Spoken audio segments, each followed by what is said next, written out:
Hey guys, Matt Allen here. Welcome back to Tactical Bassin. Today we've got another buyer's guide for you. We are talking swim baits. Soft swim baits, hard baits, couple of swim bait rods. We are talking big swim baits, not little tiny Kitex. We're talking big baits like a Huddleston, a Bait Sanity. We're going to narrow it down here for the holidays. Check this out.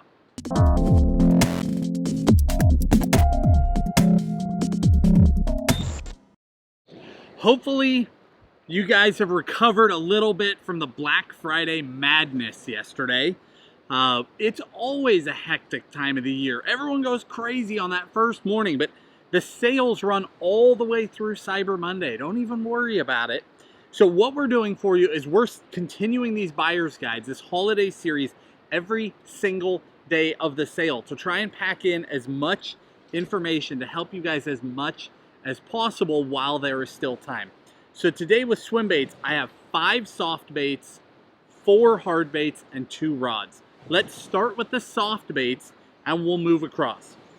From the top, if you were only going to pick a handful of baits, that's what this is about. The baits that we have the most confidence in, where I don't care where you live in the country, I don't care what kind of bait fish you have, these baits just work everywhere. So from the top down, the first one is the Huddleston. That 8-inch Huddleston in particular is an amazing bait. For well over a decade, I've talked about using the ROF 12 because it has the jig hook. Something that has changed in the last couple of years though, Huddleston still offers the jig hook ROF 12, but they also offer a jig hook ROF 5. What that means is the bait, its rate of fall, so it doesn't sink as quickly. If you're fishing in less than 15 to 18 feet of water consistently, the ROF 5 is usually a better choice because when a 12 comes along the bottom, it has more weight in the nose. So it's digging bottom a little bit harder and it pops over things. The 5, the weight is more spread out and it just sort of glides across the bottom and just deflects off of rocks and cover a little bit more naturally. I was always against the 5 because it didn't have a jig hook, but that is a dynamite option. So down in the video description, we'll link you both. We'll link you all of this gear to make it really simple, but be sure to check out that Top Hook 5. The next bait, Osprey Tournament Talon. This is the 7-inch, the 6-inch, and the 7-inch are dynamite. We throw the Tournament Talon again because it has a jig hook. It's a really universal bait. It works from coast to coast. Comes in all sorts of bait fish colors. Chartreuse shad, this bright, bold one, is one of my absolute favorites. It's a really good choice. It's a heavy bait. So if you're a ledge guy, it's a bait that you can fish on ledges, but it fishes really well in and around docks, mid-column, bumping bottom when you're crawling in the wintertime. It's a great all-around choice. Next one, the trash fish. This one comes from Tim.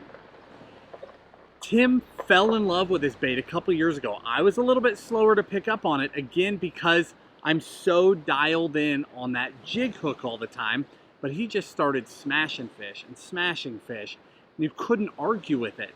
And then when we found out guys were secretly winning tournaments, like in the Kentucky Lake area, along the Tennessee River, throwing that large trash fish, it's a no-brainer.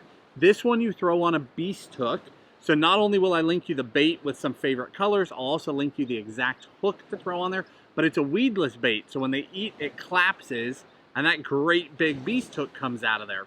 But this bait is made to be ultra soft so you can throw it year round. It's not a bait that you're gonna swim mid-column like an Osprey. The Osprey is a much more rigid bait compared to this guy. So the Osprey will fish at a good medium speed and it just has that great kick going. This guy, this is on the bottom, creeping. Just bumping along cover. Shoot it up under a dock, let it go to bottom, crawl it out. Bump it down through the rocks. If you're fishing it on a trout lake, throw the trout colors. If you're fishing on a shad or a bait fish lake, just match the hatch with your colors. But again, we'll link you our favorites. Next up, Kitex, but not small Kitex. This is the 6.8. And I show two of them here because I rig them two very different ways. If I'm going to be in a pile of rock or grass or heavy cover, again, throw it on a beast hook, throw it on a weedless setup. Typically, we throw it on an 8/0. You can even get away with a 10/0. Either one will work, but that's a really good option coming through cover. When you're throwing it weedless, you just let them eat it. So if you're reeling along and you feel that dunk and you feel them eat it, you lean into them, then smash the hook set, because you want it to start to catch a little bit before you try and drive that hook home. The other way I fish it is on my head. This is the Matt Allen head in a 3/4 ounce by Dirty Jigs. The Matt Allen Swimbait head, 3/4 with a 5/0 hook. You take a 6.8 Kitech and you trim just a little bit off the nose, about a 1/2 inch off the nose, and then that head fits on there perfectly. That's what I fish when I want to fish it faster, or if I'm on an open bottom, fishing it in and around cover, but not dragging in it. Fishing a mud bottom, I'll just drag this on bottom. I'll drag it in small rock, because that exposed lead head, you feel every little rock and pebble. But if you get in that big rock, the boulders, switch to that weedless option. Last but not least, this little guy is a Scottsboro. We've talked about these a few times, but I've never really gone in depth on them. It's an Eastern company. They're made on the shores of Guntersville. That's what they look like. They come in a 2-pack. The Scottsboro, I really like the 6-inch bait. I'll be honest, I've never even thrown the 5. I fell in love with the 6 and I've just kept going with it. The 6-inch bait rigged on an 8/0 beast hook has done wonders for me. I expose that hook, I bend out that jig hook just a little bit. You need that hook poking out. That really makes a difference. It wouldn't be weedless. If you were in grass, don't do that. But if you're fishing around rocks or hard cover, it's still incredibly weedless. The body of the bait protects that point, even though it's tipped up. But when a fish comes in and gets it, they really get it. That bait, it just has a really nice, erratic tail kick. There's a lot of flash. There's a lot of vibration. I mean, you can really feel it thumping. And it's a good all-around size that works everywhere. It works here on Clear Lake in California. It works on Guntersville in Alabama, and it works everywhere in between. That is a great choice. Let's switch gears to hard baits. Again, we're keeping this as simple as we can. You don't need to buy all of these. Listen to how we're using these baits. Choose one or two that seems right for you. Or if you're watching this video to purchase for a loved one, keep it simple and just go with a couple of the bread and butter options. The Bait Sanity.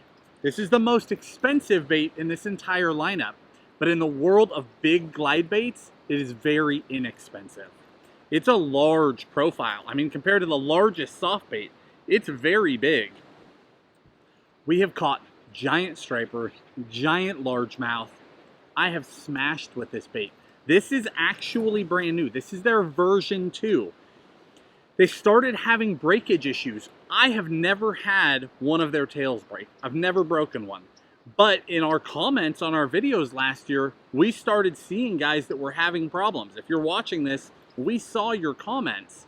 Apparently the company saw the comments too, because all of a sudden they have put out a version 2 and the tail section is completely different. Totally reinforced. It's got a lot more material. They obviously fixed whatever was going on there. So this is the new version of the Bait Sanity Explorer, but it's an amazing open water glide bait. That's a subject we've talked a lot about before, the difference between an open water glide and a cover glide. Cover glides are a little bit smaller and much more reactive, much more aggressive when you snap and pop the rod. Open water glides have a much larger sweeping glide bait. In the world of open water glides, that bait is dirt cheap. But for any glide, it's an inexpensive bait. Going down in size, going to cover glides, I have two options for you. This is the S-Waver. This is the S-Waver 200. We throw both the 200 and the 168. If you're fishing giant largemouth, the 200 is where it's at most of the time.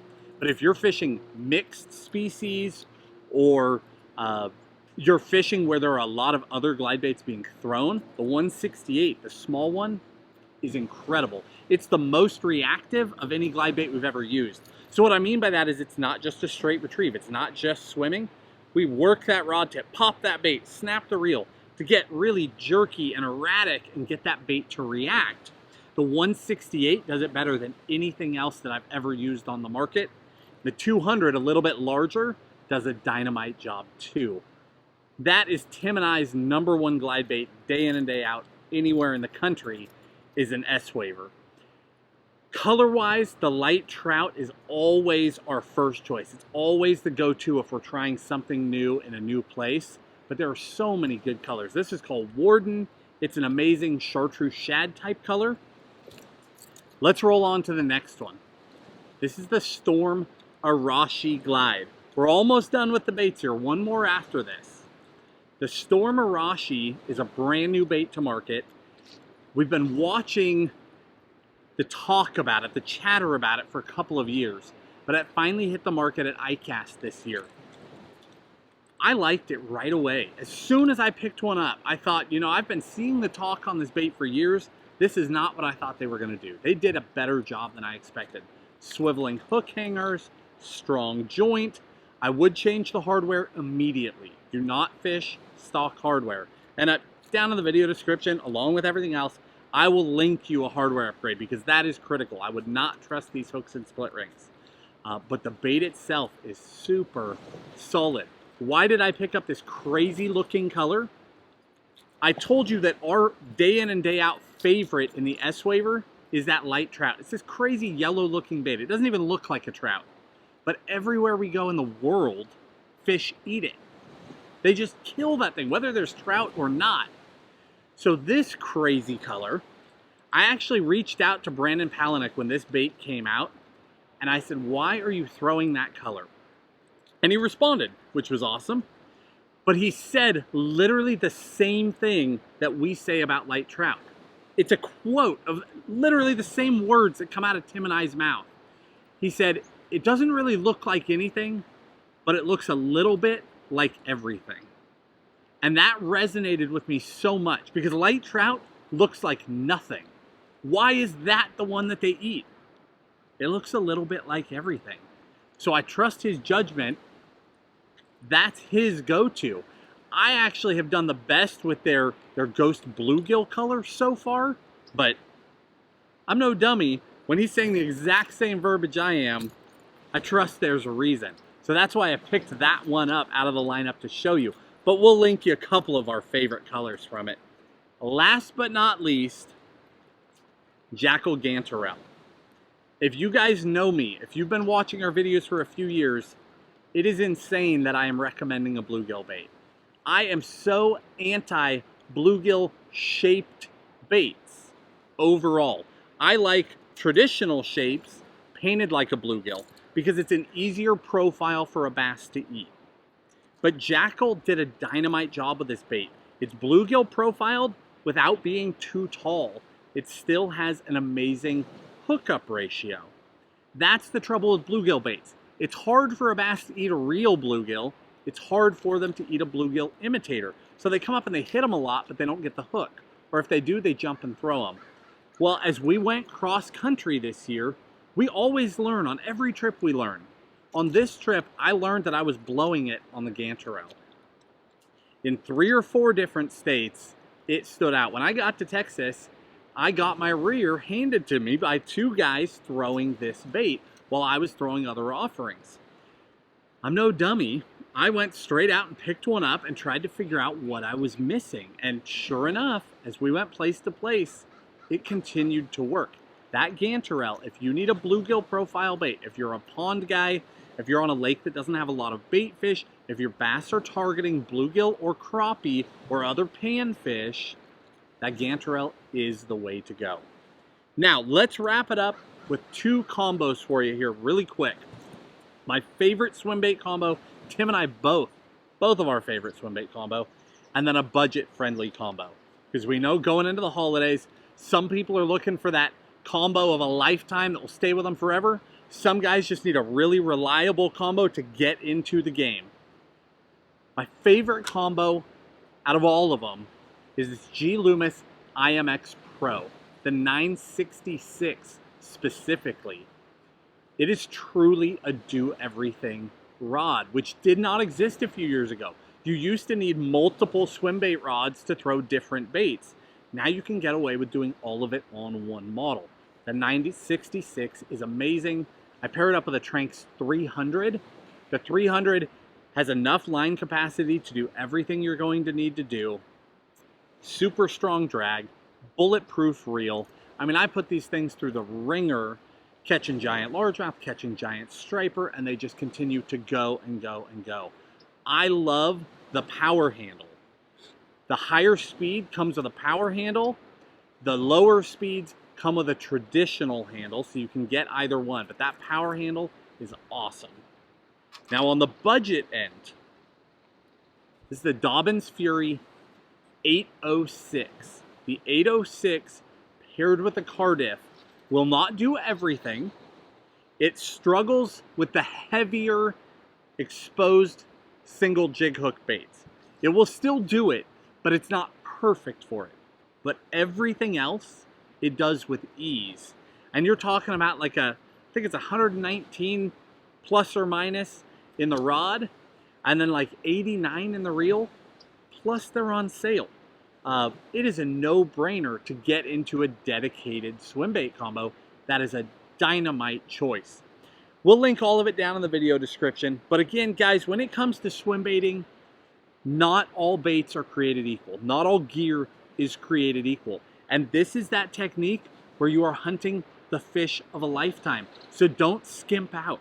If you're comparing two baits and one's gonna save you a few bucks, but you're not sure if it's the same thing, go with the tried and true bait. Go with the baits that are reliable, that people have gone before you and smashed fish with, that you know when you hook that giant, you're not going to have a problem. You're going to get them in the boat. This is a technique where you want to invest in your gear, in the baits, invest in yourself, so when you get that shot at a fish of a lifetime, you get them. I hope this buyer's guide helps you. We kept it simple, just a few offerings from each category. If you enjoyed the video, hit the like button, subscribe to the channel. There will be another video for you tomorrow. Tomorrow, if I'm not mistaken, we're talking creature baits and bigger worms just to keep this rolling through the sale. We appreciate you guys, and we'll talk to you soon.